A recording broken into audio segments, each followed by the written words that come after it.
So once we get that transaction from you guys, we get the contract, then, for instance, with Cardinal Title Group, we do have an email where you can send these contracts to. The email, of course, is monitored. From that email, it gets pushed onto the different processors, depending on where that property is located. Now, when it gets assigned to a processor, certain title companies have pre-processors and certain title companies don't. However, or they may have like a contract opener. Whatever they decide to call this person, that contract opener may very well be the processor, may be a different person from the processor, may be the attorney. It just really depends on the setup of that title company. But somebody opens the file. The person who opens the file will look at the contract, look at all the information, the names, the purchase price, the closing dates, if there's an EMD, if there are any addendums, if there are any changes, any credits, how the prorations, like if the transfer recordation taxes, how that's going to be split, if there are prorations in respect to the property taxes or HOA, any other dues, they'll look at everything that's in the contract and then insert the information in portal. So different title companies use different title softwares. The title software that we use is Qualia. So all that information is entered into the system. And at that point, whoever opens the file then makes a request to our abstractor for a title search.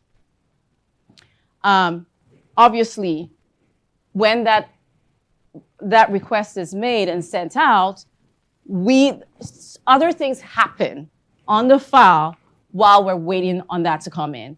So at that point, we may also start requesting, obviously, we're gonna need the seller's information. So as soon as, when I said earlier on that we need the seller's information ASAP, because the sooner we get the seller's information, the sooner that we can start ordering stuff.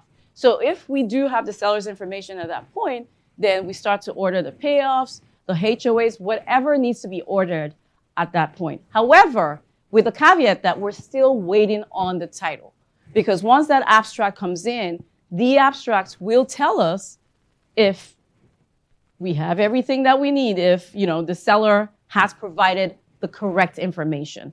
Because there's sometimes that the seller, as I said, will say, we have a question, do you have a mortgage? And their answer is no. The title work comes back and there are 2 mortgages on there. Then we have to go back to the seller. Or there's sometimes that the seller will enter into Qualia that they have 2 mortgages and our title work comes back and there's no mortgage. So, there's a lot of back and forth, and it does definitely help when we have sellers complete the information ASAP. So we obtain the tax information, the payoffs. If there is a lender involved, we start working with the lender at that point. If there isn't any lender, we start working with both parties and the agents to figure out what preferences, what are the special things that we need to know regarding this closing. So once we send the property to the abstractor to search, the abstractor goes through the public records. What are these? Now, the abstractor is not going to check in. There's several counties. The abstractor is not checking every single county and searching the seller's name in those counties. No.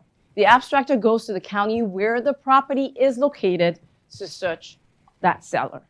So they examine the chain of title. When I say the chain, they go back 60 years and they start looking at who owned the property. Who owned the property here, and then who sold it? Is it the same person who owned it that sold it? If it's not the same person, why? So they have to go back. It's like a chain, and they have to link each transaction, link each seller to buyer, and it just keeps going on till they come to our seller. Another thing that they try to figure out, what other clouds are on this title? Okay, as I indicated earlier on, well, 10 years ago, our seller bought the property from their seller. However, when their seller bought the property, there were two sellers there were two owners at that point, two buyers, but only one person sold the property to our seller.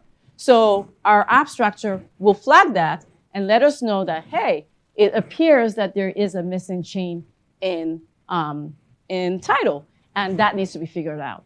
Or, the abstractor might flag that, hey, 10 years ago, two sellers prior had a mortgage, but it doesn't appear that that mortgage has been paid. They'll flag it, and we have to figure it out.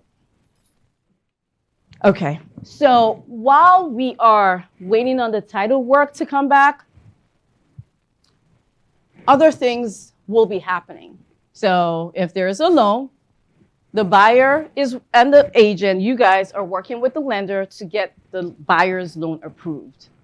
There's sometimes that buyers will want a survey. So it might be a location drawing or a boundary survey. We always recommend that the client gets one if it's a single family home. We always recommend at the very least that the buyer gets a location drawing. The location drawing is better than nothing. It's cheaper. The survey is usually much more expensive, and it may take a much longer time for the surveyor to process.